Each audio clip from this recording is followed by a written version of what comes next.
Razão e proporcionalidade. Em uma partida de basquete, o time vencedor acertou 50 dos 100 arremessos. A divisão do número de acertos pelo número total de arremessos é a razão entre esses dois números.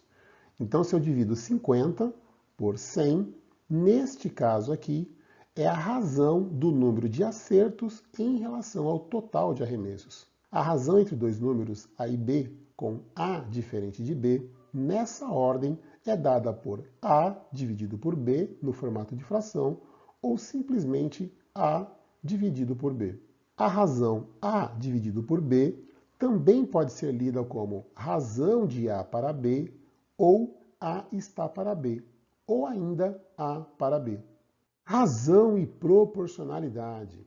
A tabela ao lado mostra a pontuação do time vencedor em cada um dos 4 tempos do jogo. Então temos aqui uma coluna tempo e a coluna número de pontos. Percebe-se pela tabela que o time vencedor acordou durante o jogo, aumentando a pontuação durante a partida.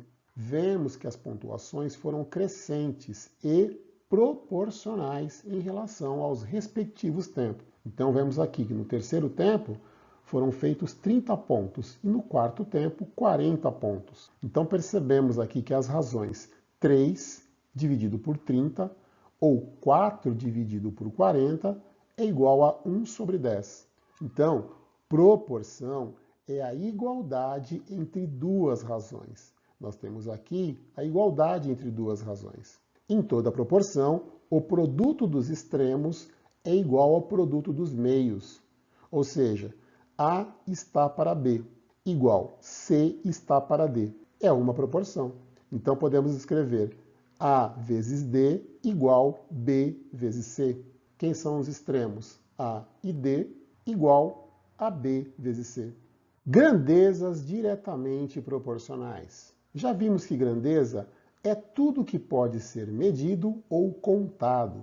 Por exemplo, a temperatura de uma sala, a massa de um pacote de feijão, por exemplo, o comprimento de um lápis, números de alunos na sala de aula. Todos são exemplos de grandezas. Então vamos lá. O valor da tarifa do metrô na cidade de São Paulo é de 4,40 ou R$ 4,40 para o bilhete único. Número de bilhetes, 1, 2, 3 e 4. Percebemos que aqui o valor cobrado ele aumenta conforme aumenta o número de bilhetes. Então, a tabela ao lado mostra que as grandezas, número de bilhetes e valor cobrado são diretamente proporcionais. Quando duas grandezas são diretamente proporcionais, ao dobrar o número de uma delas, o correspondente da outra também dobra. Ao reduzir pela metade o número de uma, o correspondente da outra também se reduz pela metade. E assim por diante. Grandezas inversamente proporcionais. Um engenheiro civil percebeu que, para a realização de um serviço em uma obra, um operário levaria 12 horas para realizá-lo. Para o mesmo serviço ser feito por mais operários, ele elaborou a tabela ao lado. Então, aqui, nessa coluna, número de operários e na outra coluna, o tempo em horas. Então, um operário levaria 12 horas para realizar o serviço. 2 operários, 6 horas. 4 operários, 3 horas. A tabela mostra que as grandezas número de operários e tempo são grandezas inversamente proporcionais. Duas grandezas são inversamente proporcionais, por quê? Quando o valor de uma grandeza é multiplicado por um número, o valor da outra grandeza, que é inversamente proporcional a ela, é dividido pelo mesmo número. Então, no caso dos operários aqui, os valores do número de operários foram sendo multiplicados por 2, ao passo que o tempo para a realização do serviço ele foi sendo dividido por 2. Isso mostra que as grandezas número de operários e tempo são grandezas inversamente proporcionais. Coeficiente de proporcionalidade. Para a construção de um muro de 10 metros quadrados são necessários 800 tijolos. E para 20 metros quadrados são necessários 1.800 tijolos. As razões entre os valores correspondentes das duas grandezas formam uma proporção. Então eu tenho aqui 10 dividido por 800, que é igual a 20 dividido por 1.600. Simplificando essas duas expressões, as duas resultam num mesmo valor. 1 dividido por 80. 1/80. 1/80 é a razão de proporcionalidade ou o coeficiente de proporcionalidade das duas grandezas, área do muro e número de tijolos. Proporcionalidade direta. Um veículo percorreu 240 km em 3 horas e 20 minutos. Nas mesmas condições, em quanto tempo esse carro percorrerá 300 km? Temos aqui então uma coluna com distância e a outra coluna com o tempo. Então vemos que para 240 km o tempo foi de 200 minutos.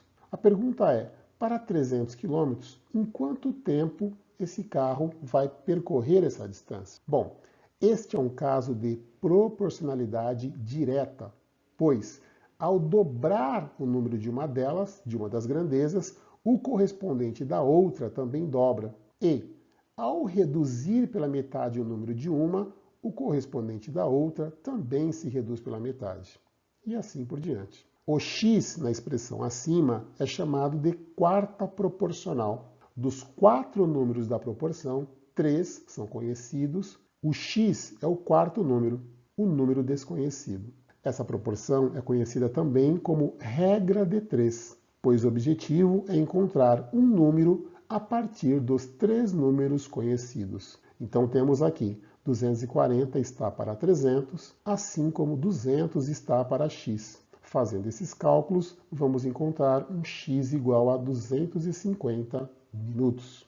Proporcionalidade inversa. Um veículo com velocidade de 80 km por hora percorre um trajeto em 4 horas. Em quanto tempo esse mesmo trajeto seria percorrido caso a velocidade do veículo fosse de 64 km por hora? Então temos aqui uma coluna com velocidade em km por hora e uma coluna com tempo em horas. Então vemos aqui, esse é um caso de proporcionalidade inversa.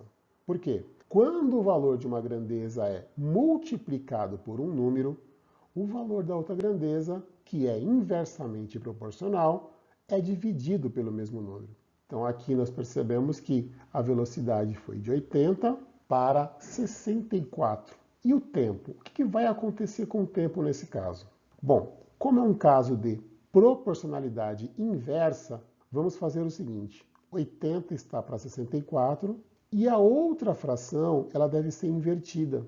Então, x está para 4. Fazendo os cálculos aqui, vamos obter o valor de 5 horas.